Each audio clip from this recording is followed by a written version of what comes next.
pada waktu yang mulia di antara Maghrib dengan Isya untuk kita bersama-sama meraihkan ihsan yang mulia. Baginda sallallahu alaihi wa ala alihi wasallam. Bukankah ini anugerah daripada Allah Subhanahu wa taala untuk kita duduk i'tikaf di tempat yang paling Allah Subhanahu wa taala suka? Bukankah sabda baginda sallallahu alaihi wa ala alihi wasallam dalam hadisnya, ahabbul biladi ila Allahi masajiduha wa abghadul biladi ila Allahi aswaquha. Sesungguhnya tempat yang paling dicintai oleh Allah Subhanahu wa taala, tempat yang paling disukai oleh Allah Subhanahu wa taala, masajiduha, masjid-masjidnya Allah Subhanahu wa taala, wa abghadu biladi ilallah, dan tempat yang paling tak disukai oleh Allah, aswaquha, pasar-pasar. Para ulama ketika mensyarah hadis ini mengatakan kenapa masjid itu menjadi tempat kesukaan Allah Subhanahu wa taala. Kenapa tidak madrasah? Kenapa masjid? Kenapa bukan tempat lain? Kata ulama, masjid menjadi tempat yang disukai oleh Allah Subhanahu wa taala kerana banyaknya kebaikan yang ada atau berlaku dekat masjid.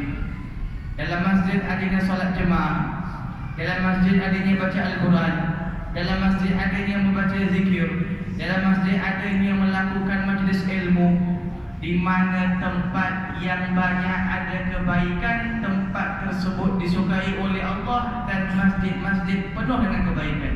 Jadi kata ulama, kita juga boleh menjadikan rumah-rumah kita, boleh menjadikan tempat tinggal kita, boleh menjadikan tempat kediaman kita, biarpun secara zahirnya mungkin kecil, biarpun secara zahirnya mungkin dhaif, namun ukuran yang dipandang oleh Allah Subhanahu wa taala untuk menyukai suatu tempat, untuk mengasihi suatu tempat, untuk melimpahkan rahmat pada suatu tempat, bukan daripada fizikal tempat tersebut, bukan daripada keindahan tempat tersebut, tetapi bagaimanakah tempat tersebut dihidupkan, bagaimanakah tempat tersebut diimarahkan, bagaimanakah tempat tersebut diisi dengan kebaikan. Jadi kata ulama, jikalau kita inginkan untuk rumah kita juga menjadi tempat pandangan Allah, tempat yang paling Allah Subhanahu wa taala suka, maka isikanlah rumah-rumah kita dengan kebaikan.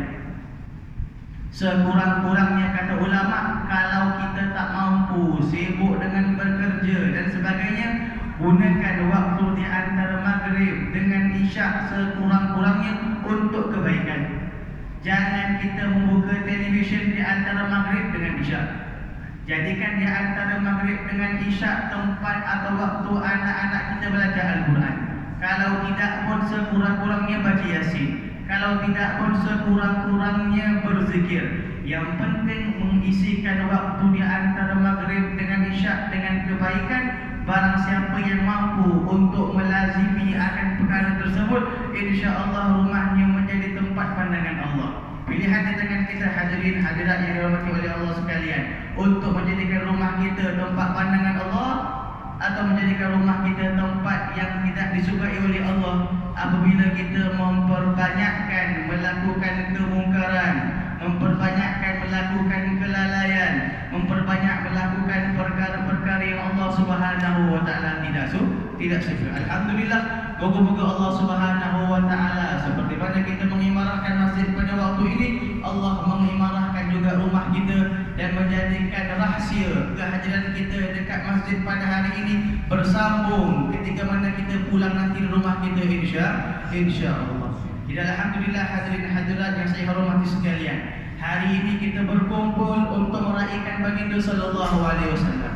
Hari ini kita bersama-sama tadi kita membaca marhaban yang dipimpin oleh orang-orang tua kita. Moga-moga Allah Subhanahu wa taala memanjangkan umur mereka, Allah memurahkan rezeki mereka, Allah memurahkan urusan mereka, memberkati segala apa mereka lakukan, insya-Allah. Perkara seperti ini perlu untuk diteruskan daripada generasi kepada generasi akan lain. Tidaklah kita ini mengagungkan baginda sallallahu alaihi wasallam, tidaklah kita ini menyambut maulid Nabi sallallahu alaihi wasallam, Tidaklah kita memperingati akan baginda sallallahu alaihi wasallam kecuali yang menjadi pautan kita, yang menjadi yang kita menjadi role model kita, yang menjadi tempat untuk kita mengambil pautan adalah Allah Subhanahu wa taala. Bukankah segala maulid yang berlaku dekat muka bumi ini, daripada majlis qasidahnya, daripada forumnya, daripada topnya, apa sekalipun sebutlah nama, namun semua tersebut dilakukan untuk mengagungkan kepada baginda sallallahu alaihi wasallam, yang mana orang atau yang pertama sekali mengagungkan akan baginda sallallahu alaihi wasallam tidak lain tidak bukan adalah Allah Subhanahu wa taala. Bukankah Allah Subhanahu wa taala berfirman dalam surah Al-Ahzab, "Innallaha wa malaikatahu yusalluna 'alan nabi ya ayyuhalladzina amanu sallu 'alaihi wa sallimu taslima." Allah Subhanahu wa taala hadirin dalam menyuruh kita sebagai umatnya, sebagai hamba-Nya Allah Subhanahu wa taala untuk melakukan suatu ibadah. Allah tidak pernah melakukan ibadah tersebut terlebih dahulu. Allah Subhanahu wa taala mewajibkan kepada kita untuk solat 5 waktu. Adakah Allah pernah solat 5 waktu? Tidak. Allah Subhanahu wa taala mewajibkan kepada kita zakat. Adakah Allah mengeluarkan zakat? Tidak. Allah Subhanahu wa taala mewajibkan kepada kita untuk berpuasa. Adakah Allah Subhanahu wa taala berpuasa? Tidak. Namun tidak ada satu ibadah pun yang Allah Subhanahu wa taala menyuruh kita lakukan, Allah memulainya terlebih dahulu kecuali selawat kepada baginda sallallahu alaihi wasallam. Kalau perbuatan ini bukan satu bentuk penghormatan kepada baginda sallallahu alaihi wasallam, nak gambarkan apa? Allah mengatakan innallaha, sesungguhnya Allah Subhanahu wa taala, wa malaikatahu, Allah mengajak sekali, menyuruh sekali, bersamakan sekali satu makhluk yang tidak maksiat kepada Allah, satu makhluk yang tidak pernah melakukan kemungkaran kepada Allah, yang daripada diciptakannya sampai dia meninggalnya semua dalam ketaatan para malaikat. Sesungguhnya Allah dan para malaikat yusalluna 'alan nabi, selawat ke atas baginda sallallahu alaihi wasallam.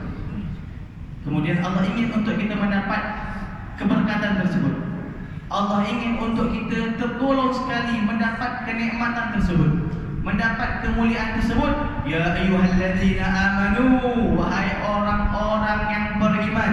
Kata para ulama, barang siapa yang memperbanyakkan selawat kepada baginda sallallahu alaihi wasallam, absyir, ambillah berita gembira, sesungguhnya Allah telah menggolongkan anda daripada kalangan orang beriman. Buktinya apa? Ya ayyuhalladzina amanu, wahai orang-orang yang beriman, sallu, selawatlah kamu ke atas baginda sallallahu alaihi wasallam, sallu alaihi wasallimu taslima, selawat dan salam ke atas baginda sallallahu alaihi wasallam. Jadi segala intipati maulid yang berada dekat muka bumi ini sumbernya daripada Allah Subhanahu wa taala yang telah memuliakan baginda sallallahu alaihi wasallam terlebih dahulu. Baginda sallallahu alaihi wasallam mengajarkan kepada kita untuk kita menyikapi bagaimana untuk kita ini memuliakan hari-hari yang Allah Subhanahu wa taala berikan nikmat padanya. Ketika mana baginda sallallahu alaihi wasallam berhijrah daripada Mekah datang kepada Madinah, baginda mendapati orang Yahudi itu mereka memuliakan 10 Muharram. Maka baginda sallallahu alaihi wasallam bertanya, "Kenapakah kamu ini memuliakan 10 Muharram? Ada apa padanya?" Kata mereka, "Kami memuliakan 10 Muharram kerana pada hari tersebut Fir'aun ditenggelamkan oleh Allah Subhanahu wa taala. Dan pada hari tersebut Nabi Musa terlepas daripada cengkaman Fir'aun. Jadi itu merupakan satu sumber nikmat, satu bentuk nikmat yang Allah berikan kepada kami pada 10 Muharram dengan terbebasnya Fir'aun, terbebasnya Nabi Musa alaihissalatu wassalam daripada cengkaman Fir'aun. Maka kami berpuasa pada hari tersebut untuk meraihkan nikmat yang Allah berikan pada hari tersebut." Maka kata baginda sallallahu alaihi wasallam, apabila mendengar itu merupakan alasan yaitu meraihkan nikmat yang Allah berikan kepada Nabi Musa alaihi salatu wasalam. Maka kata baginda sallallahu alaihi wasallam, nahnu aula minkum bi Musa. Kami ini umat Islam, pengikut aku, umatnya baginda sallallahu alaihi wasallam, aula minkum, lebih layak untuk memuliakan, untuk meraihkan kenikmatan yang Allah berikan kepada Nabi Musa berbanding anda wahai kaum Yahudi. Kenapa? Bukankah kaum Yahudi ini merupakan umat Nabi Musa alaihissalatu wassalam? Kenapa baginda mengatakan kami aula minkum, kami lebih layak?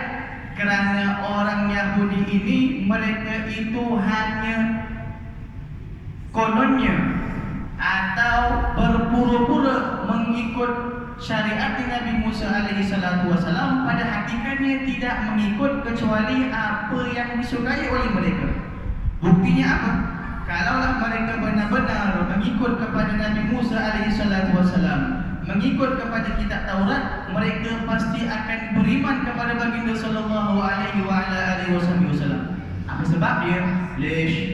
Kerana dalam Al-Quran Karim Allah telah mengkisahkan bahawasanya mereka itu mengetahui sifat Nabi akhir zaman. Mereka mengetahui sifat baginda sallallahu alaihi wasallam sangat-sangat detail. Allah Subhanahu wa taala berfirman dalam Al-Quran Karim, Allah mengatakan, ya ayyuhalladzina